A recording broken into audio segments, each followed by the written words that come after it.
After weeks of silence and swirling rumors, the biggest question hanging over the Pittsburgh Steelers offseason has revolved around one name: Aaron Rodgers. Will he or won't he? Is he or isn't he? But after Rodgers finally spoke out on the Pat McAfee show, a new, definitive conclusion is becoming increasingly clear. The waiting game is over. It is time for the Pittsburgh Steelers to move on and draft their quarterback. Rodgers' recent appearance, as this article highlights, left all doors open and all deadlines completely unwritten. While he spoke about personal matters taking precedent and being upfront with teams, the core message about his football future was vague. "I'm open to anything and attached to nothing," Rodgers said, and perhaps most tellingly, retirement could still be a possibility. He later added the crucial point: "This entire time I haven't felt like I owed anybody some sort of decision at any point."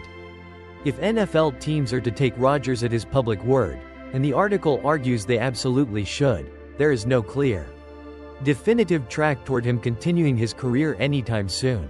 If at all, he's focused on personal life, and football is on hold. This means that while a move might be coming from Rodgers later, a necessary move needs to come from the Steelers sooner, as in next week's NFL draft. The article argues that the Steelers must use this draft to backstop themselves against whatever direction Rodgers ultimately goes and select a quarterback who can be a long-term answer for the franchise. Despite Rodgers' recent vagueness, there has been undeniable connective tissue between him and the Steelers. A private meeting in Pittsburgh. A private throwing session with Steelers wideout DK Metcalf. Oops. Metcalf plays for the Seahawks still. A Steelers player, and even team owner Art Rooney too, publicly suggesting Rodgers was headed in our direction. Every indication, based on these interactions, is that Rodgers signaled a desire to sign with Pittsburgh, but on his timeline, dictated by his personal life. At this stage of the offseason, the Steelers do appear somewhat committed to waiting on Rodgers. They've invested time and seemingly built a connection. But, the article strongly argues, this patience comes with significant risks. The potential worst-case scenario if Rodgers eventually decides against playing, or signs elsewhere, is being left without a clear plan at quarterback and potentially starting someone like Mason Rudolph again. This can't be how the front office and coaching staff want to run the team in 2025. Especially after previous quarterback situations haven't provided long-term stability. Relying on Rodgers, who has no deadline and is prioritizing personal life, makes their quarterback situation an all-or-nothing wager. Unless trading for another veteran like Kirk Cousins becomes a last-minute emergency plan, which is a dubious assumption, they could find themselves right back in a precarious spot. This is why, according to the article, the appropriate and necessary move is to make a very necessary side bet with the 21st overall pick in the NFL draft, or wherever they can target a quarterback they truly believe in. More than ever, this looks like the right strategy for the franchise. Drafting a quarterback positions them for the future regardless of Rodgers' decision. The rookie quarterback can then start if Rodgers ultimately retires or signs elsewhere, providing a fresh start and a long-term prospect.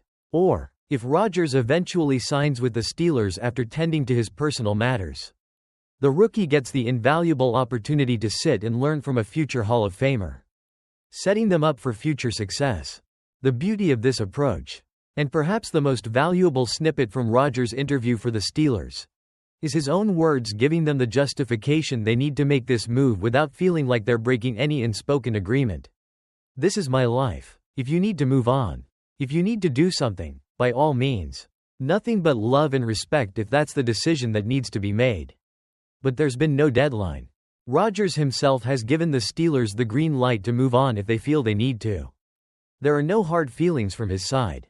But also, critically, no deadline from his side. That's Rodgers' half of the ledger, wide open. No concrete football commitment right now.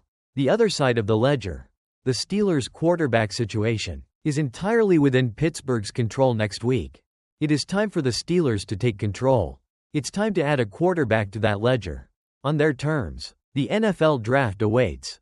What do you think? Should the Steelers draft a QB or keep waiting on Rodgers? Let us know in the comments below.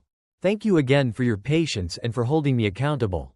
I am making a dedicated effort to learn from these mistakes and apply your instructions correctly from now on. Can you believe it?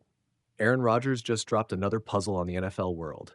He's neither committing to play in 2025 nor retiring, all while leaving the Steelers hanging by a thread. And here's the truth no one's talking about. Pittsburgh can't afford to keep waiting. The clock is ticking, and it's time for the Steelers to pull the trigger on a rookie quarterback. Rodgers walked onto the Pat McAfee show and laid it out plainly. I'm open to anything and attached to nothing, he said. Translation? He's still wrestling with personal matters, inner circle stuff, he teased, and wants the freedom to take his time. He even joked that he'd play next season for just 10 million bucks, barely pocket change for a future Hall of Famer. But when you've flown across the country for meetings that end in 15 minutes, you start to wonder if Rodgers is ghosting football itself. Meanwhile, back in Pittsburgh, Mike Tomlin and the front office can't paste a smile on and pretend they're not sweating. Last season's 10-7 record, built on Russell Wilson and Justin Fields' scouting reports, proved one thing. A coach like Tomlin can wring wins out of duct tape and grit, but you still need a quarterback. And when you've already tried two veteran rentals that didn't stick, why risk a third dud? Enter the 2025 NFL Draft, where the Steelers hold the 21st pick and a chance to hedge their bets. This year's QB class is loaded with upside. Think J.J. McCarthy's poise under center, Bo Nix's toughness, even Michael Penix Jr.'s rocket arm. Any one of these guys could slide into Tomlin's system and learn behind Rodgers, or step right in if Rodgers finally hangs up his cleats. But what about experience, you ask? Look, the league is littered with stories of rookies who turned up the heat faster than an oven on Turkey Day. Patrick Mahomes, rookie year non-existent. Joe Burrow, flat out injured, and still took his team to the Super Bowl in year 2. In contrast, waiting on Rodgers to pull the trigger is like holding a lottery ticket that may never pay off. And let's not forget Steelers' history. Swinging big on veterans hasn't always worked out. The Russell Wilson experiment left a $150 million question mark. Justin Fields was a Hail Mary that got intercepted more than it found pay dirt. Those chapter closings should teach one lesson. Trusting in unproven talent can be risky, but trusting in a single aging star to save your season is even riskier. So here's the play. Draft a quarterback next Thursday. Give yourself an upgrade in the ranks. A learning project if Rodgers resurfaces, an insurance policy if he doesn't. It's not about writing off Rodgers, it's about keeping the machine moving. Because in Pittsburgh, glory doesn't wait on one man's timetable. If you agree the Steelers need to stop stalling and start drafting, hit like. If you're banking on Rodgers to swoop in and save the day, drop a comment explaining why. And subscribe, because whatever happens next, this quarterback saga is just getting started.